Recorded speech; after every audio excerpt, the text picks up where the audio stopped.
آج کی تقریر کا موضوع ہے میرا ایمان پاکستان۔ اس موضوع پہ اپنے خیالات کا اظہار کرنے آ رہی ہیں شہزادی کنور، جن کا تعلق گورنمنٹ کالج فار ویمن کورنٹی سے ہے۔ کب یاروں کو تسلیم نہیں، کب کوئی عدو انکاری ہے،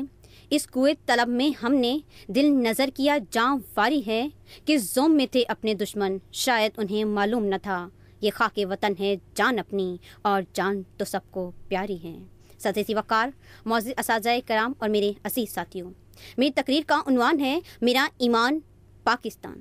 جناب والا، ہم نے آزادی کے لیے لاکھوں چاند ستاروں کی کندیلیں جلائیں، ستلج کے پانیوں کی لہریں لہو کی مہندی لگا کر آزادی کا گیت گاتے گاتے سمندر سے جا ملیں، تب جا کر آزادی و حریت کا وہ سورج طلوع ہوا جس کی ضیاء پاشیوں سے ہمارا کاشانہ منور اور قلوب و اذہان مسرور ہوئے۔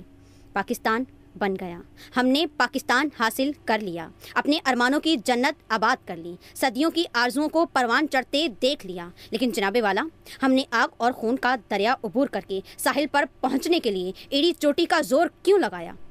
اس لیے جناب والا کہ ہم سب کا ایک ہی دعویٰ ہے کہ میرا ایمان پاکستان۔ جناب والا، میرے وطن کی عزت پر جب کوئی آنچ آنے لگتی ہے تو فرزندان پاکستان ہمیشہ اپنے ملک کی ایک آواز پر لبیک کہتے ہیں۔ یہی وجہ ہے کہ جب میں عساکر پاکستان کی طرف نظر کرتی ہوں تو قدرتی عالم ہوں یا معاشی بدحالی، معاشرتی تقاضے ہوں یا سماجی مشکلات، سیلاب کی تباہ کاریاں ہوں یا زلزلے کی آزمائش، وابڈا کا بحران ہو یا ریلوے کی اصلاح، شاہراہوں کی تعمیر ہو یا نہروں کی بھل صفائی، 65 کی جنگ ہو یا کارگل کا مورکا، سینہ سپر ہو کر یہ اعلان کرتے ہیں کہ میرا ایمان پاکستان۔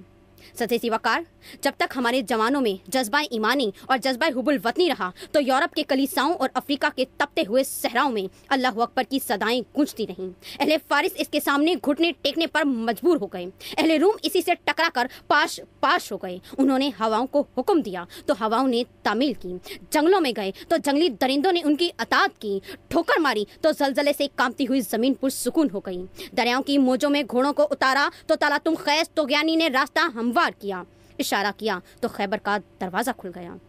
اسی سوز یقین کی بدولت مسلمان کہیں صلاح الدین ایوبی بن کر تاریخ کے ایوانوں میں لرزہ طاری کرتا ہے تو کہیں شہاب الدین غوری بن کر پرتھوی راج چوہان کی دھجیاں بکھیرتا ہے۔ پر افسوس کہ آج معاملہ تھوڑا سا الٹ ہے، جہاں فولاد ہونا تھا وہاں موم ہے، جہاں موم ہونا تھا وہاں فولاد ہے۔ دشمن نے نفرت اور عصبیت کی صورت میں ہمارے مستقر پر حملہ کر دیا، ہمارے نوجوانوں کو مغربی تقلید کا دلدادہ بنانے کی مکروہ سازشوں میں مصروف ہیں اور اس ملک کا نام و نشان مٹانے کے خواب دیکھ رہے ہیں۔ اے مکروہ سازشیں کرنے والوں، اے مکروہ سازشیں کرنے والوں، میں نے مانا کہ تمہاری عکاسی درست ہے، مگر تم نے قائد کی دھرتی کے بیٹوں کو جاننے میں غلطی کی۔ تمہارا کلچر ایک طرف، تمہارا فن ایک طرف، تمہاری ثقافت ایک طرف، تمہاری سازشیں ایک طرف، تمہاری چال بازیاں ایک طرف۔ تمہارے کلچر کے دلدادہ ہونے کے باوجود یہ نوجوان اپنی حقیقت کو نہیں بھولے، اپنے آباء و اجداد کی اس دھرتی کو نہیں بھولے، شہیدوں کے لہو کی قیمت کو نہیں بھولے۔ وقت پڑنے پر یہی نوجوان خالد بن ولید بن کر، سعد بن عمر بن کر، محمد بن قاسم بن کر، راشد منہاج بن کر، لالک جان بن کر تمہارے سامنے آئیں گے اور تمہارے کلچر کے ساتھ ساتھ تمہاری ذہنیت ذات کی بھی اینٹ سے اینٹ بجا دیں گے اور ایک ہی نعرہ بلند کریں گے کہ میرا ایمان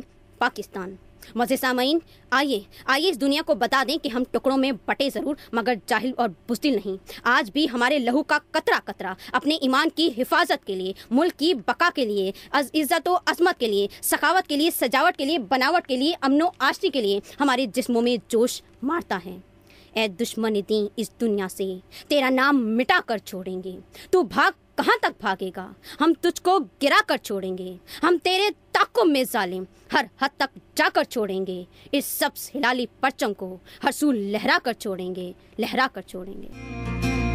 اپنے پسندیدہ ڈیبیٹر کو ووٹ کرنا چاہیں تو اپنے موبائل کے رائٹ آپشن میں جا کر ڈیبیٹ یعنی DEBATE لکھ کر اسپیس دیجیے، ڈیبیٹر کا نام لکھیے اور 1313 پر سینڈ کر دیجیے۔